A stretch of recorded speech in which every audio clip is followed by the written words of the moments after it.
નરક એ થોડી હોય છે કે ક્યાંક લઈ જઈને બેકાર જગ્યામાં નાખી દેવાયા.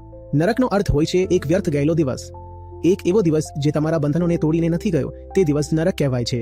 બોલો, આજે એવું શું કર્યું? દિવસનો હવે અંત થવાનો છે, 12 વાગી જશે હમણાં, અને કંઈ નથી કર્યું તો આખો દિવસ શા માટે નરકમાં સડ્યા?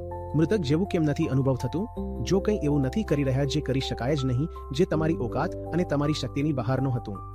અળસિયું આખો દિવસ માટીમાં પડ્યું રહે છે, તો શા માટે માનવું કે તે જીવંત છે? મરી પણ જશે તો પણ માટીમાં જ પડ્યું રહેશે. પક્ષી પણ આખો દિવસ જમીન પર જ પડ્યું રહે છે, તો શા માટે માનવું કે તે જીવંત છે?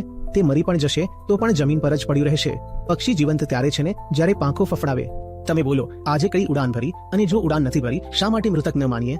અને જેમને ઉડાન ભરવી નથી તેઓ આ આકાશનું શું કરશે? અમે તો તમારા માટે 30 દિવસ આકાશ લઈને આવી રહ્યા છીએ. તમારે ઉડાન ભરવી નથી, જમીન પર બેઠા બેઠા શું કરવું છે? દાંત દેવી છે?